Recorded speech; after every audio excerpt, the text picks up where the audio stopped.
There are three major things that every smart woman should know, and I would like to use a letter from a man to demonstrate these three things. The letter says, I follow you for a long time now, to the extent I covertly followed you on my wife's TikTok just so I can increase the chances of her seeing your content. I won't be able to cover all that I'm dealing with here in this one message, but what can I do so that she discovers herself? The way that she acts regarding me and our marriage dishonors me, and by extension herself. That the cutting remarks truly bother me, and that this seeming desire for daily difficult conflict causes me to want more work just so that I don't have to be alone with her. I love her, and I hate myself for feeling this way. And you might be wondering, why would you use that letter to tell me about three things that smart women should know? Because there are three things in this letter that stood out to me, and this is actually a letter that is very similar to something that I've gotten from wives before, where you want to change your husband, girlfriends, where you want to change your boyfriend. So number one of the three things that smart women should know, you can't control or change anyone. You simply cannot. And one of the things that I like to bring up when I talk about this is, how hard is it for you to control and change yourself? How hard is it for you to finally go on that fast where you're not eating or drinking anything for like 3 days? How easy is it for you to cave in? How hard is it for you to say, I'm going to start going to the gym, I'm going to start eating better, and then actually follow through with action and consistently go to the gym and consistently eat better? How hard is it for you to change, to do anything that is outside of your comfort zone? Now, if it's hard for you to do that, how much more difficult do you think it is for you to try to tell somebody else what to do and they actually do it? The reason that we hang on to this is because we're like, well, we're in love. They should want to do things that are going to make my life easier. They should want to make me feel better. They should want to honor me.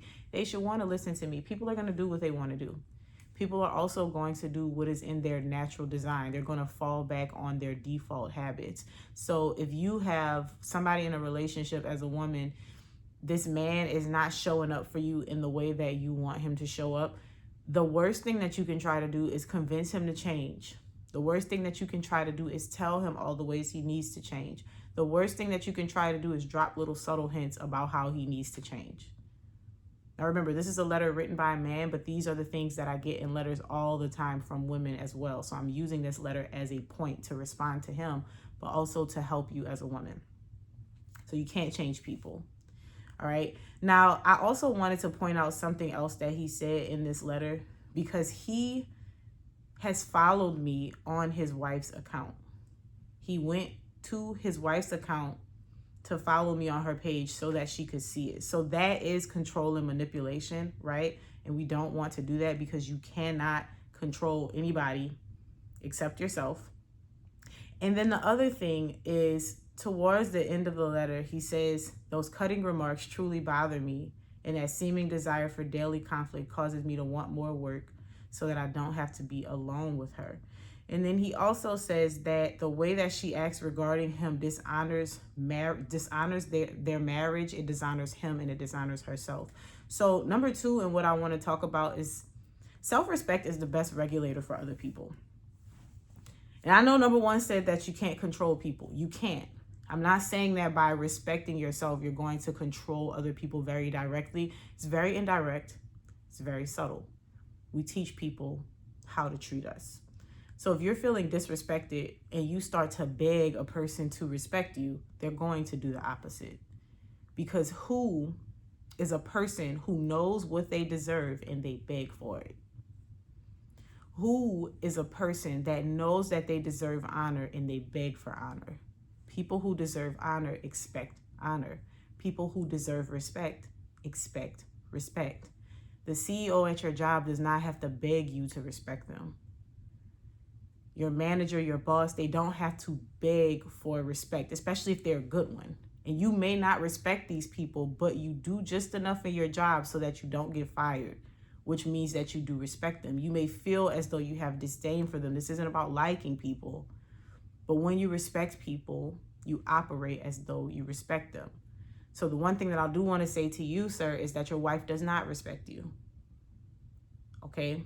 So we do have to be aware of that. That doesn't mean that you need to do anything or divorce her or any of those things, but I do want to point that out to you, that if you are having these problems in your relationship, and you are not the only man to struggle with this is what we used to go through in wifey school. There's lots of women who are wanting to be in relationship with their husbands, but because of some of the things that they don't understand about relationships, they don't respect their husbands. They don't feel like they have to honor their husbands. And it's not because they don't want to, they're just operating off of learned behaviors, off of observed behaviors. They've been taught and indoctrinated to be that way. And so when we think about self-respect, and when we think about the way that we want to honor ourselves, if you keep begging, if you keep pleading, if you keep asking and asking and asking, it's only going to make it worse. And I'm not telling you to neglect your wife. I'm not telling you to ignore your wife.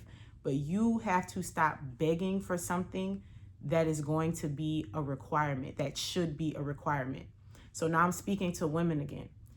If you don't respect yourself, other people will not respect you. We talk about this in the 5 ways that women self-sabotage. There's a little PDF. I'll put that in a link in the description, and I'll put a link in the description. This helps you to identify the ways as a woman that you are just dishonoring yourself. You're not showing up for yourself. And as a result, you're suffering in your relationships with men, with women, with your coworkers, everyone. Primarily your relationship with God. And if you're not keeping God at the head of your life, chances are you don't respect yourself. And if you feel like you do, it's probably a false sense of ego and confidence. And so when we learn to respect ourselves, we get to a place where nobody can play with me. You can't talk to me any kind of way. You can't treat me that way. I'm not going to tolerate that. And although I'm saying these things so that you can understand, you never have to say these things when you actually respect yourself. And so smart women have to understand that when you respect yourself, you become a regulator of everything around you. Because there are people who are mean, rude, and nasty.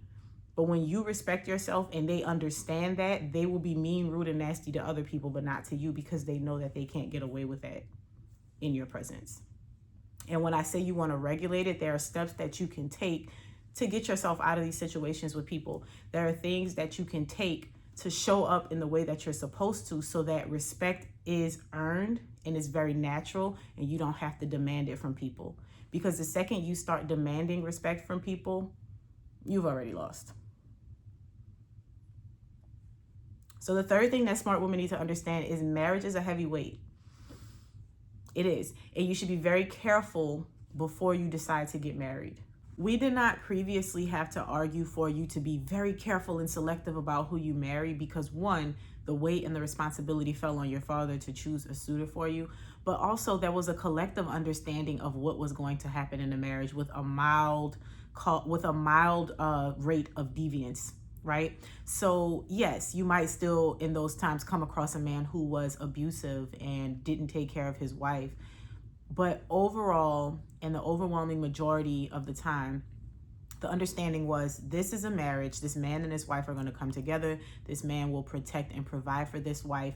This woman will surrender and submit to her husband. She will be loving. She will be his helpmeet. We didn't have all of these conversations that we have on social media now about whether or not this person pays this bill or how this person shows up. Like, just nonsense and stuff to talk about. Right? And so the reason that I say that we need to be aware of that, and we need to be very calculated in the way that we choose someone to marry, because, and I'm not saying that because there's this one perfect soulmate out there for you. It's not that serious. Marriage was never that serious for you to be looking for the perfect soulmate. You can marry anybody and make it work if y'all are content on doing the will of God in your marriage. I sincerely believe that. All of this kingdom spouse, this type of marriage, this perfect person, no. Do I believe that there can be a person that you're compatible with, but you don't need to marry them? Yes, and that's exactly why I'm saying to be selective. So when you're a woman and you're smart about your life and you understand these things, you will recognize that you need to be very intentional about the man that you marry. You need to ensure that he's a man of God and not just on paper. One of the things that I saw that was really disturbing to me on my timeline, not visibly disturbing, mentally disturbing, there's a young woman who told her story of how she waited until she got married and she ended up a single mother.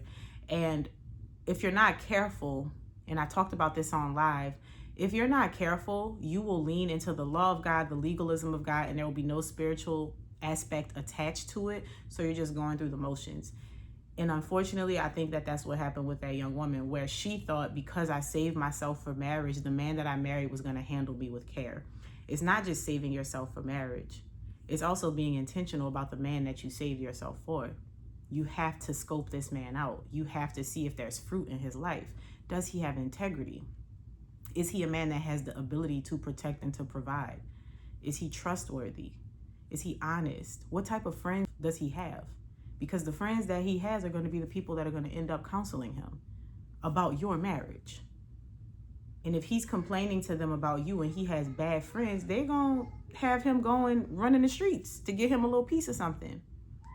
And so all of these things are actually important. And we think that if I just do this one thing, if I just save myself from marriage, if I don't kiss anyone and I don't go on dates and I don't tolerate these men, that's just a part of it. And even when I talk about this aspect of self-respect and how everything stems from that, that's why it has to be truly self-respect and not false confidence. Now, although we don't like to admit this once we're in marriages, and I know we don't like to admit this because of the types of letters and requests for advice that I get from husbands and wives, we were able to see these people that we got married to before we married them, and it's very rare that it's a bait and switch.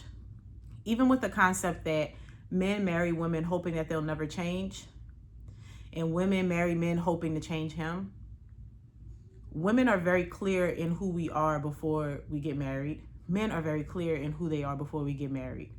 And if you don't pay attention, you can be blinded by the love. You can be blinded by the fact that you're just ready to get married. Now, while most of us, men and women, do try to pretend as though we didn't know who it is that we married, the signs were usually there. I'm not saying that a bait and switch is entirely impossible. It's just not what it was the majority of the time. Relationships are not even the only place where we have these blinders on. We can see this when, if you go to a job interview and they hire you on the spot, that should be an indication that that job is some trash, right? But some of us will still take the offer. We go on and then we're like, oh, this job is so terrible. I wish I had known, when really the sign was there. Why do you think you got in so quickly? Because no one wants to be there. And so it can be the same thing with our relationships where we're blinded by the love. If you're having premarital sex, you could be blinded by the sex.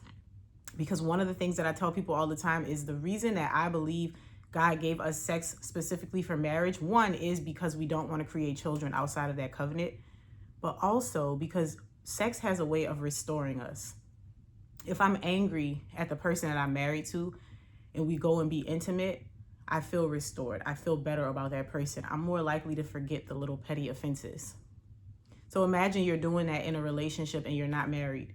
You're constantly forgiving somebody who's a narcissist. You're constantly forgiving someone who is actually what we would call toxic. And because you can't see those things, you go on to marry that person. And now you're suffering. Now, if you are the person that's in your marriage suffering, do not negate how important prayer is. You should be covering your home, your marriage, your children, yourself in prayer anyway. But when you do go to tough times, don't go to divorce court. Just start praying to God. Start crying out to God. Pray and fast.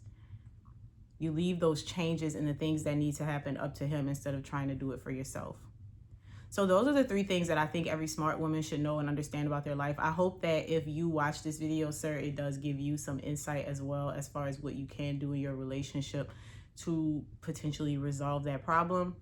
I would also recommend that if you enjoy this topic, that you enroll in the Womanhood Series. We talk a lot about the concept of self-respect and how the issues that we face as women often stem from a lack of valuing ourselves, from not having that self-respect. The reason that we're spiraling and confused all the time, always seeking advice, always feeling like nothing is working right in our life, is simply because of that. And so what we learn in that session, that series of sessions, is how to come out of this disrespecting ourselves, how to come out of dishonoring ourselves, how to find that respect, how to demand it, how to walk with confidence so that you can live your life better, so that you don't have to ask for relationship advice, so that you don't have to worry yourself about how to make your husband do this, how to get your boyfriend to do this. You'll actually have the corrective lenses that you need to see your problems clearly and to be able to address them. Because I promise you, all of the issues that you have as a woman, whether they be finances, whether they be your relationship, whether they be your job, you're struggling with your children, you're struggling with that man that you're married to or dating, it all stems from how you feel about yourself. So I hope that you enjoy this video. If you do want to join the Womanhood Series, go ahead and click the link in the description. That will be there for you to enroll. Enrollment is going to be closing soon so that we can start accommodating and getting the package sent out. I look forward to seeing you there, and I will see you in the next video.